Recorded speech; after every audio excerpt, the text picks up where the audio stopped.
Hi friends, ఈ వీడియోలో birth certificate జనన ధృవీకరణ పత్రం ఏ విధంగా పొందాలి అనే దాని గురించి పూర్తిగా తెలియజేశాను. కంప్లీట్గా చూడండి. డేట్ ఆఫ్ బర్త్ సర్టిఫికేట్ పొందే ప్రాసెస్. సాధారణంగా పిల్లలు జన్మించిన తర్వాత 21 రోజుల లోపల సంబంధిత అధికారి దగ్గరికి వెళ్ళి జనన ధృవీకరణ పత్రం కోసం అప్లై చేసుకోవాలి. పిల్లలు ఎక్కడైతే పుట్టింటారో అక్కడ మాత్రమే ఈ సర్టిఫికేట్ జారీ చేస్తారు. ఉదాహరణకి మండలం పరిధిలో గల హాస్పిటల్లో జన్మించినట్లయితే అదే హాస్పిటల్లోనే సంబంధిత అధికారి బర్త్ సర్టిఫికేట్ ఇస్తారు. హాస్పిటల్లో కాకున్నట్ల ఇంట్లో జన్మించినట్లయితే గ్రామ పంచాయతీ కార్యదర్శి గారిని కలిసి ఈ సర్టిఫికేట్కు అప్లై చేసుకోవాల్సి ఉంటుంది. మున్సిపాలిటీ పరిధిలో గల హాస్పిటల్లో జన్మించినట్లయితే హాస్పిటల్లో వారు తల్లిదండ్రుల వివరాలను మరియు పిల్లల జన్మించిన వివరాలను అనగా తేదీ, టైము, మిగతా విషయాలను మున్సిపాలిటీ ఆఫీస్ వారికి పంపిస్తారు. దాని తర్వాత మనకు ఒక స్లిప్ ఇస్తారు. ఆ స్లిప్ తీసుకుని 3 లేదంటే 4 రోజుల తర్వాత మున్సిపాలిటీ ఆఫీస్ దగ్గరికి వెళ్ళి చలానా కట్టినట్లయితే బర్త్ సర్టిఫికెట్ను జారీ చేసి ఇస్తారు. అయితే ఈ విధంగా చేయడానికి 21 రోజులు మాత్రమే అధికారులకు అధికారం ఉంటుంది. 21 రోజులు దాటిపోయిందంటే వారికి డైరెక్ట్గా ఇచ్చే అవకాశం ఉండదు.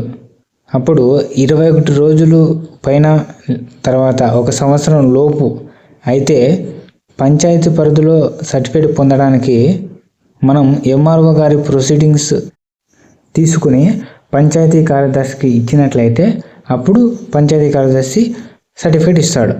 మండల పరిధిలో హాస్పిటల్లో, మున్సిపాలిటీలో అయితే లాయర్ నోటరీ అవసరం పడుతుంది.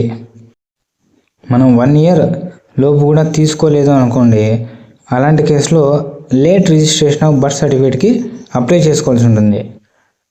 దీనికోసం మొదటగా పిల్లలు ఎక్కడైతే జన్మించారో ఆ పరిధిలో గల గ్రామ పంచాయతీ ఆఫీస్కి వెళ్ళి పంచాయతీ కార్యదర్శి గారి దగ్గర నాన్ అవైలబిలిటీ సర్టిఫికేట్ తెచ్చుకోవాలి. అందులో ఫలానా వ్యక్తి యొక్క కూతురు లేదంటే కొడుకు వారి జనన ధృవీకరణ వివరాలు అనేది మా పంచాయతీ పరిధిలో రికార్డ్ అవ్వలేదు అని అతను ధృవీకరిస్తాడు. దాని తర్వాత ఆ నాన్ అవైలబిలిటీ సర్టిఫికేట్ మరియు తల్లిదండ్రుల ఆధార్ కార్డులు తీసుకుని లాయర్ దగ్గరికి వెళ్ళి నోటరీ తీసుకోవాలి. నోటరీతో పాటు కొన్ని ఫామ్స్ ఇస్తారు.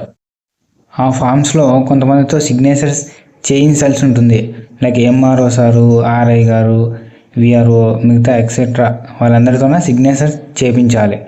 సిగ్నేచర్ చేయించిన తర్వాత మీ సేవ దగ్గరికి వెళ్ళి late registration of birth certificate కోసం అప్లై చేసుకోవాలి.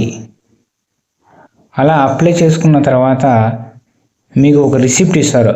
ఆ రిసిప్ట్ని దాని తర్వాత మనం తెచ్చుకున్న ఆ ఫైల్ అంతటినీ విఆర్ఓ సార్ గారికి సబ్మిట్ చేసినట్లయితే అప్పుడు విఆర్ఓ గారి నుంచి ఆర్ఐ గారికి, ఆర్ఐ నుంచి ఎంఆర్ఓ గారికి, ఎంఆర్ఓ గారి నుంచి ఆర్డీఓ సార్ గారికి ఈ ఫైల్ అనేది పంపిస్తారు. తర్వాత ఆర్డీఓ సార్ లెవెల్లో కూడా అన్నీ కరెక్ట్గా ఉండి అప్రూవల్ అయినట్టయితే మనం మీ సేవ సెంటర్ దగ్గరికి వెళ్ళి ప్రొసీడింగ్స్ తెచ్చుకోవాల్సి ఉంటుంది. ఆర్డీఓ గారి ప్రొసీడింగ్స్ తెచ్చుకోవాల్సి ఉంటుంది. ఈ ప్రొసీడింగ్స్ తీసుకుని వెళ్ళి మనం నాన్ అవైలబిలిటీ సర్టిఫికేట్ తెచ్చుకున్న పంచాయతీ సెక్రటరీ గారి దగ్గరికి వెళ్తే అప్పుడు పంచాయతీ సెక్రటరీ గారు మనకు బర్త్ సర్టిఫికేట్ అనేది ఇష్యూ చేస్తారు. ఇది late registration of birth certificate. అంటే 1 సంవత్సరం దాటిన తర్వాత కూడా మనం బర్త్ సర్టిఫికేట్ని ఏ విధంగా పొందాలి అనేది కంప్లీట్ ప్రాసెస్ అన్నమాట. చాలామందికి పిల్లలు పుట్టిన 21 డేస్ లోపు ఈ సర్టిఫికేట్ని ఈజీగా పొందొచ్చు అనే విషయం తెలియక చాలా ఇబ్బందులు పడుతున్నారు. ఈ ఇన్ఫర్మేషన్ చాలా యూజ్ అవుతుందని చెప్పేసి భావిస్తున్నాను. ఫైనల్గా మన కంక్లూజన్ తీసుకున్నట్లయితే వితిన్ 21 డేస్ లోపు అయితే చాలా సులువుగా పని అయిపోతుంది. అబౌవ్ 21 డేస్ అండ్ 1 ఇయర్ లోపు అయితే ఎంఆర్ఓ సార్ గారి ప్రొసీడింగ్ ఉండాలి.